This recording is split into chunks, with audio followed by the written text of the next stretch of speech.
Hey everyone, Georgie here with Ukraine Matters. We're going to start discussing about the Prigozhin's mutiny, and then we're going to talk about the battle lines in the second part of the video. And what a shit show have we just witnessed, isn't it? Now, obviously dismissing the propaganda and Vatnik and everyone else's for the pro-Russian camp part about, haha, what do you think about this, Ukrainians or CIA or the corrupt West? Russia still stands strong. No mutiny can be really efficient in Russia because Russian society is strong. And after dismissing this absolutely stupid narrative because it has nothing to do with reality, we get into the analysis of the situation, which paints a picture that is not really benefiting any party at all. Because while we can consider that Ukraine would be the beneficial party if there would be a conflict in Russia, just the fact that it was so fast and it ended without any long-term consequences, that, for example, even on the battlefields, like forces that were pulled back were quickly pushed back in. So even Ukraine didn't really benefit from this situation. The only one that just lost was Russia and Russian society and Russian state and Putin and everyone else. But let's take step by step.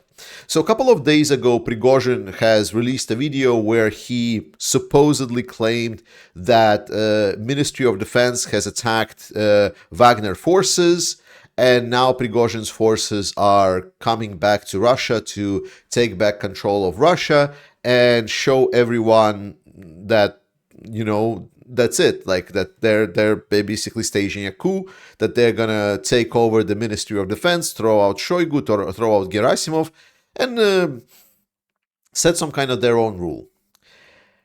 That was the beginning of it. Now, at first, it was a question whether it was serious or not. Like some people, and this is where I want to dismiss the weird claims that it was all staged, that it was like psyops and so on. Because whenever people tell me it's psyops, and whenever people comment it was psyops, they usually just give a throwaway line saying, "Oh, it was just staged," and then give some kind of a reason X. But they never build like the whole argument. They never go through the argument. Like, how do you get from this claim that this was staged to that it's gonna bring some kind of benefit? And whenever pressed on this, it always ends up some kind of incoherent mess that is just very quickly contradicted by the facts that we are observing, either as a consequences of what they're saying or how certain things were developing all along. So the fact that the saying that it was a stage coup, like a psyops, what was something that was aligned with, I don't know, with Russian, Putin, with Prigozhin, just doesn't follow the facts in any sense. It's a complete non-starter. So I'm not even going to discuss that. But more importantly, this started being really bad for Putin at the beginning, because Russian Ministry of Defense, Russian state, and Putin himself has claimed Prigozhin to be a terrorist, a person that was going after Putin's head, after the seat of power. There were people that were pledging their loyalty to Prigozhin, and a lot of them were from the units of the Ministry of Defense. Some other units were from police force, some other units from security forces, and so on and so on. And then there were others that were pledging their loyalty to Putin. We saw as Prigozhin was driving and his forces were driving towards Moscow that they were hastily trying to build any kind of fortifications, because the only resources, and this is another thing that we saw in this circus, is that Russia has zero heavy reserves. That there is literally, we've seen some infantry fighting vehicles, we've seen some police vehicles for crowd control and so on, but there was little to no heavy equipment. So if Prigozhin, for example, would reach Moscow, maybe they were in kind of in fewer numbers than the defenders of Moscow, but Prigozhin was driving with the actual tanks towards Moscow, and there was nothing even closely in sight that could resist that. This was very, very important. So there was a sense and discussion was always very serious about, well, how will it go? It's a brave plan, but we see that Russian state is very poor at reacting at this developing situation, that Putin is very slow, and then he basically came out, named Prigozhin as a traitor, and just disappeared. And his speech was so weak. Like what a strong man would say. He would say, like, Prigozhin was this person that is trying to do something, but he is weak, like he will be squished like a bug he is. And instead, Putin was basically pledging, like, oh, please, like, we need to all unite, because otherwise it's going to be 1917 all again. And 1970 is very interesting comparison, because 1917 in Russia, the revolution, was a success. So when he's saying that Prigozhin is trying to do 1917, he's basically stating that there is going to be a success. So it's a lot of things. And the fact that we saw, like, all of the politicians, like the oligarchs and so on, being in a complete disarray. We saw Russian state completely submerged in a state of chaos. Whatever was happening did not show a single positive aspect about the either strength of the Russian state, either the coherence, or any kind of just generally control over what kind of events were happening and how they would be developing. It's a can of worms that I think everyone was thinking about, but no one was really glad to open it. And I'm going to take an L here. Yes, there was obviously hopium on my side, that I was hoping that Russians are finally realizing that it cannot go on like that. They cannot have a state that is so shit. And Prigozhin finally found some maybe fake arguments, maybe true arguments for actually going, and he was able to catch the moment by the balls, and he was able to go and find the unprepared forces in Moscow, take the seat of power, and go get it. And then something completely stupid happened, because after taking Rostov, after driving the columns, after getting through some of the barriers and so on, it just stopped. It just stopped, and Prigozhin just turned away and went back. And that shocked everyone. That shocked everyone. Most notably, while the propagandists would leave you to believe that now Russian society is more united than anyone, and this is also the argument that people that are talking about conspiracy also often use, that's like, oh, it was just to unite Russian society. It didn't unite the society. It did exactly the opposite. Russian society right now is as divisive as it gets. Moreover, there has been a couple of very significant changes brought to the Russian society that people don't really know how to treat.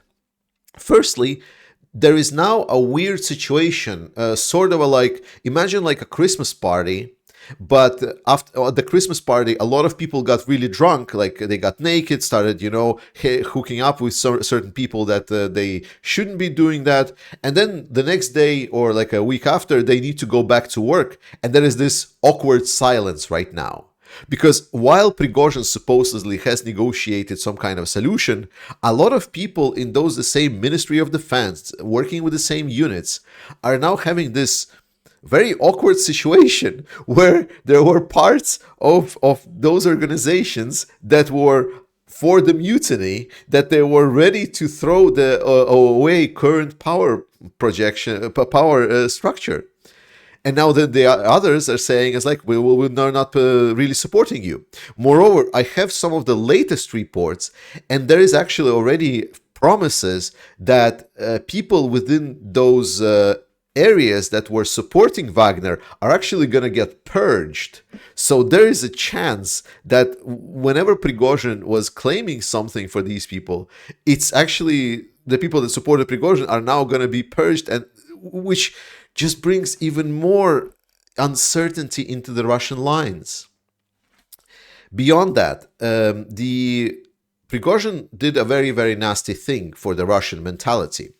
In Russian culture, like two important concepts that you should know about, and maybe you can Google or something.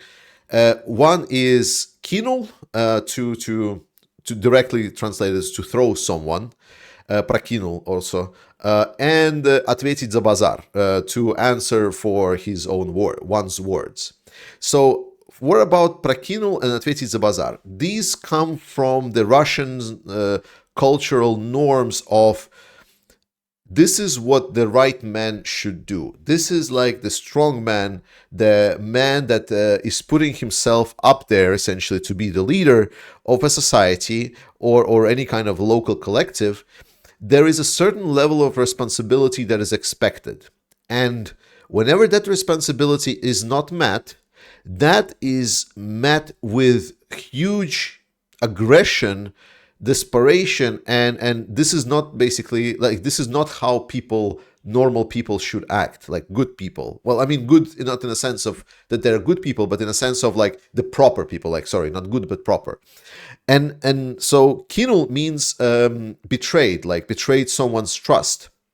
Whereas ответить за базар is answering for one's words, claiming that if someone has promised something, he needs to do everything in order to deliver on it.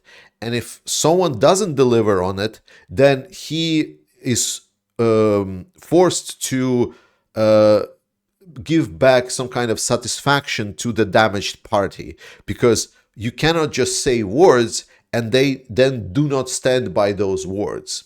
It stems a lot from the criminal culture, but this is the situation.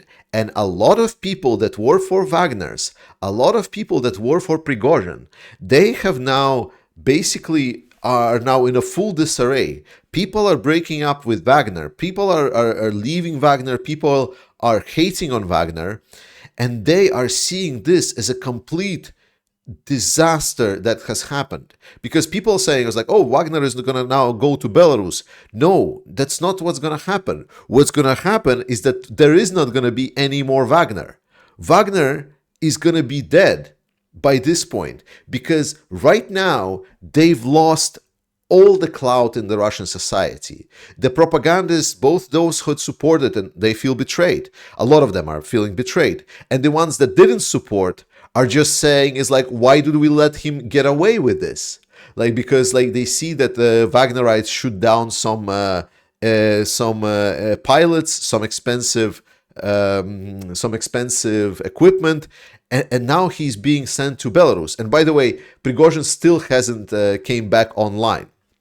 So the current theory is that basically Prigozhin, and we know that Prigozhin was fighting for not for the kind of the power vacuum. He was not really trying to overthrow Shoigu or Gerasimov, but first and foremost, he was fighting to survive for himself. That he was really trying to just secure things maybe for himself and maybe some of the top command of Wagner. At least this is how it looks. And it seems that there was some kind of personal negotiation with Lukashenko to preserve his life. But the fact that he's preserving his life, he's completely killing his any kind of political or any kind of important career in Russia altogether. So right now, Wagner and brand of Wagner and the world of Wagner, a word about Wagner is toxic. There are still supporters, especially within the civil society of Russia. We've seen pictures and videos where the civilian population, that are this gray blob of people that just got caught up into events, they saw this strong man, Prigozhin, just come in and challenge the current situation, current shitty situation that Russia finds itself in, that it was delivered by Putin. And they saw how Putin ran without really putting any kind of resistance to this challenger. And then this challenger just went away. So while there was some euphoria in Rostov-on-Don when people cheered and so on, most of these people that were cheering, they are like a gray blob, and they will cheer for any kind of strongman that provides something different. Russia is weird like that. You should watch a Silicon Curtain episode that should be happening somewhere about now. I'll link it once it's on. The point is, Wagnerites right now are in deep shit. There's promises from the Ministry of Defense and so on that they're gonna cut ties with Wagnerites. Certain Wagnerites are already pledging their, like, going to police to say we are giving up. Other Wagnerites are putting themselves to sign the contract with the Ministry of Defense. And then there is the third ones that are now being despised because they've been with Prigozhin. Russian society is split. Prigozhin, with his action, has opened a can of worms that It's just showing dissent. That was never, there was something that people thought could happen, but now it was completely shown that if someone has like a couple of tanks and like maybe a couple of thousand of units to go with them, they almost can go to Moscow. And then Putin runs away as a coward, and he doesn't control anything. There is no power, there is a huge desperation, it is not clear who is even in control.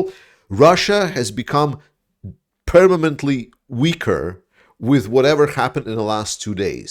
Now, it's not going to manifest as we hoped in a quick like war that's going to be over in 24 or something days. So it's not going to be also any kind of great war, civil war. So then the pressure goes from Ukraine.